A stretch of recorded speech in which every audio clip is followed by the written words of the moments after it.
দেব। ভাই যদি আমাকে কালকে আমাকে গদি ছাড়তে হয়, আমার মেয়াদ ফুরিয়ে এসছে, তাহলে আমি কিভাবে কালকের জন্য আমি একটা প্ল্যানিং করব?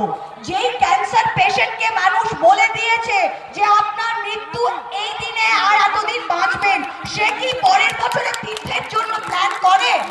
সে কি প্ল্যান করবে আগামী গ্রীষ্মকালে আমি যাব অমরনাথে ভ্রমণ করতে? সে কি শোভা দেয় কাউকে?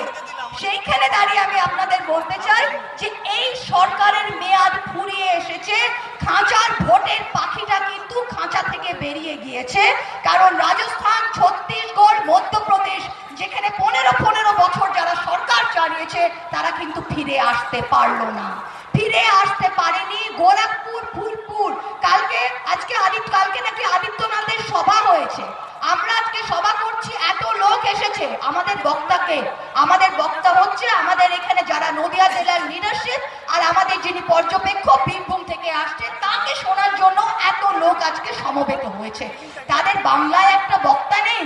যেই পার্টি আজকে বলছে 42-এ 22টা আসন পাবো, যেই পার্টি আজকে বলছে বাংলার জমিতে নাকি পদ্ম ফুল ফুটবে, বাংলার পুকুরতে ফুটছে না, এখন ট্রাই করছে জমিতে ফুটবে, সেইখানে দাঁড়িয়ে তারা একটা বক্তা, একটা লিডার বাংলার বুকে তাদের জন্ম নিয়েছে।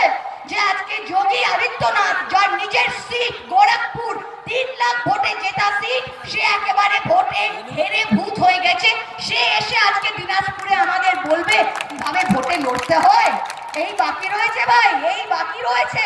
তাই আমি আপনাদের বলছি, কৃষ্ণনগর উত্তরের যে সিট আছে, মিউনিসিপ্যালিটি, দোগাছি, পোড়াগাছা, ভীমপুর, আসননগর, ভান্ডারকোলা যারা রয়েছেন, আমি আপনাদের বলছি আগামী লোকসভায় 2016 এই 5টা পঞ্চায়েত লিড দিয়েছিল। আগামী লোকসভায় লিড দেবেন তো? দেবেন কি না?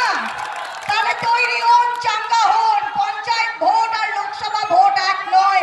পঞ্চায়েত ভোট নিজের গ্রামে কেউ ব্যক্তিকে পছন্দ অপছন্দ করে, সেটার ভোট। লোকসভা ভোট যে দেশ চালাবে, যে দেশের মসনদে বসবে, সেটার ভোট। দুটোর মধ্যে পার্থক্য আছে, আপনারা তো সেটা বোঝেন। এইদিকে আপনাদের ধুবুলিয়া সাইডে যারা আছে, ধর্মদা, গাছা, মুড়াগাছা, লিড দেবেন তো? লিড দেবেন তো? তো বিজেপি কৃষ্ণনগরে যাবে কোথায় আমি জানতে চাই। তেহট্ট সাব ডিভিশন থেকে আমরা লিড দেব, এদিকটা আপনারা লিড দেবে, তারা যাবে কোথায়? এই সিট না জিতে আর কোনো উপায় আছে? আপনারা বলুন, আপনারা বলুন। তারা তো একটা বক্তা পায় না, তারা কি যোগ্যতা সম্পন্ন ক্যান্ডিডেট পাবে কৃষ্ণনগরের জন্য? আমি জিজ্ঞাসা করছি আপনাদের।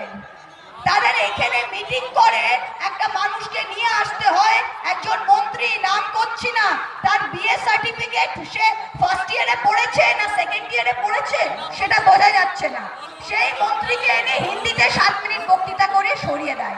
আজকে কি তাদের দয়া আমাদের দল করতে হবে, না সেখানে সরকার করতে হবে?